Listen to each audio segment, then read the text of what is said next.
অনেক ক্রিকেটার নাটক করছে। প্রিয় ক্রিকেটার হচ্ছে ব্রেটলি। কোহলি ভালো খেলবে আমি চাই, আবার এদিকে বাংলাদেশ জিতবে এটাও চাই। কোনো নতুন হিরোর জন্য এর যাবৎকালে মনে হয় আমার পারিশ্রমিকই সব থেকে বেশি ছিল।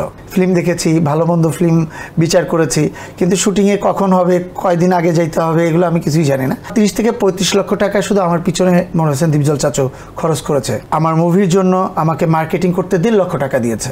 বাংলাদেশ দলের কোনো ক্রিকেটার কি ফিল্ম করেছে?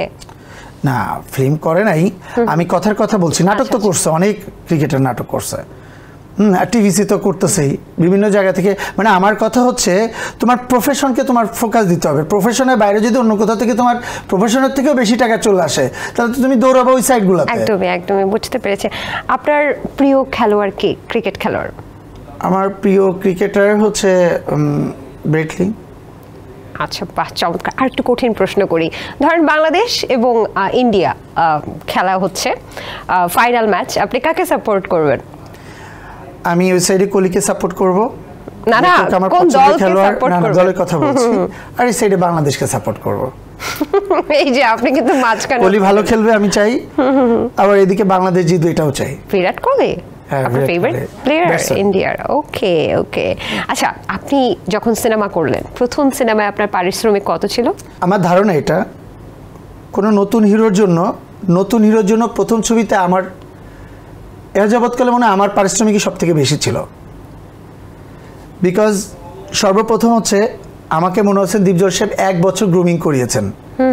1 বছরে তার 30 থেকে 35 লক্ষ টাকা খরচ হয়েছে আমার নাচের টিচার্স, ফাইটের টিচার্স, অ্যাক্টিংয়ের টিচার্স কাছে। 1 বছর সে পেমেন্ট করছে, এবং সে পেমেন্টটা সবসময় আমার হাত দিয়ে করাতো।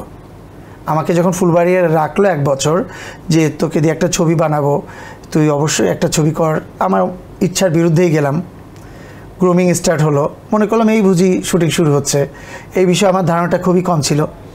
আমি শুধু ছবি দেখেছি, ফিল্ম দেখেছি, ভালো মন্দ ফিল্ম বিচার করেছি, কিন্তু শুটিংয়ে কখন হবে, কয়দিন আগে যাইতে হবে, এগুলো আমি কিছুই জানি না।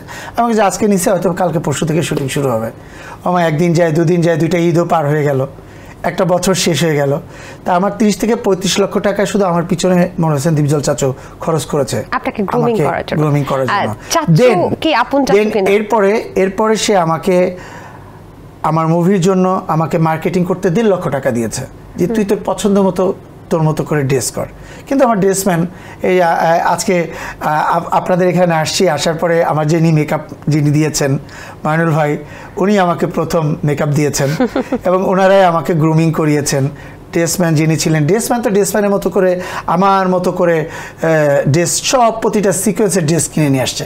কিন্তু তারপরেও চাচু আমাকে 1.5 লক্ষ টাকা দিয়েছে আমাদের যে ম্যানেজার আছেন তাকে দিয়ে, যে ওর যদি কিছু পছন্দ থাকে ওর মতো করে মার্কেটিং করতে বল। আমার কি পছন্দ, আমার তো ড্রেসম্যান সব কিনে নিয়ে আসছে। তারপরে আমি কিছু কয়েকটা জায়গা থেকে কিছু গেঞ্জি, কিছু জিন্স, এগুলো আমি কালেক্ট করছি জাস্ট ফর শখের জন্য, এছাড়া কিছুই না। এই তো Sensation, classic strawberry or coffee variant.